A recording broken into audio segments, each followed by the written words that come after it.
Hi everyone, thanks for joining me. Today I want to talk to you about the production possibility frontier diagram, a really important diagram in economics. Can be used in macro, can be used in microeconomics.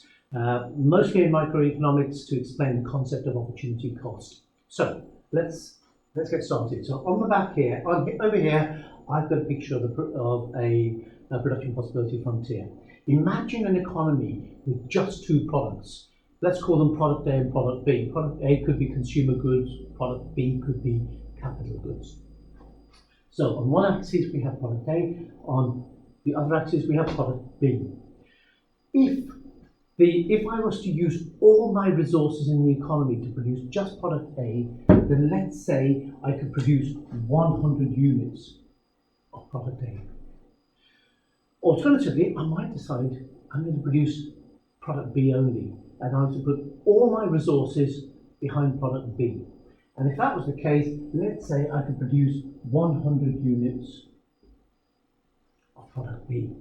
Okay, so obviously in the real world, that's not going to happen. In the real world, I'll probably want to produce some product A, and I'll probably want to produce some product B. So I may produce a combination of either. Let's say I produce combination A, where I might have 90 units of product A, and because I've got some resources spare now, because I've given up 10 units, I can now produce some product B. So let's say 40 units of product B. So I can produce that combination instead of just 100 and 0. Similarly, let's have one more. Let's look at product combination C. I might try to reduce that down to 30. I might only want to produce 30 units of consumer products or product A, let's say, and as a result of that, because I've given up all that and I've got the spare resources, I can produce extra of product B. So for product B, let's say for the sake of argument, let's call that 60, shall we say? Oops, sorry, I'm looking at the wrong one. Let's say here 90. So I can produce 90 of product B. Okay, so these are the different combinations. Now, so how do I use that to demonstrate opportunity cost? Well, opportunity cost, remember what opportunity cost is. It is the value of the next best alternative foregone. So in this particular case, if I was, let's say, switching from combination A to combination C, then I would have to give up, between 90 and 10, I would have to give up 60 units of A in order to produce an extra 50 units. To produce an extra 50 units of B, my opportunity cost would be 60 units of A. That's how you can demonstrate opportunity cost. Okay, so that's one concept. Now I did say earlier on you can use this for macro or microeconomics. Every point along here represents a different combination of product A and product B using all my resources efficiently. Now that's quite important. So I'm using them efficiently, but by efficiently I mean productively efficiently. Productively efficiently means I'm getting the most out of my resources. I'm not necessarily producing what people want.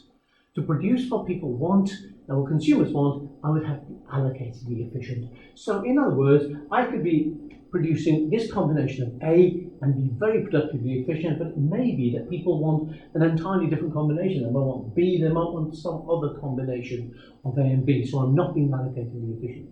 So every point along the production possibility frontier represents me using all my resources efficiently, productively efficiently.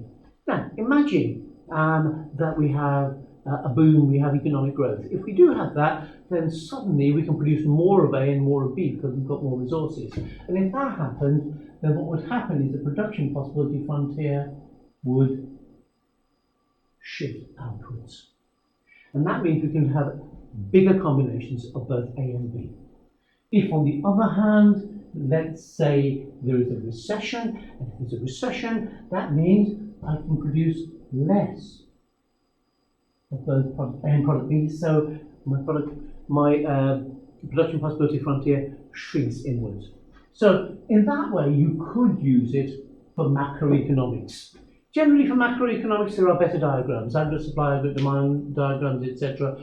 are the bread and butter of macroeconomics. However, it is available and it can be used to demonstrate that as well. Okay, now, I have talked about using resources efficiently.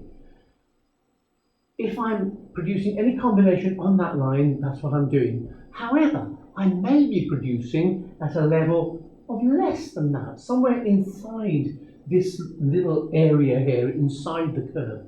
And if that is the case, let's say point X. Here, I'm producing 30 units of products of A and units of A and 40 of B. That means that I could produce a lot more. I could produce a lot more than I'm producing, which means that I'm being inefficient. I'm not getting the most out of my resources. I've got probably unemployed resources. So that's inefficient.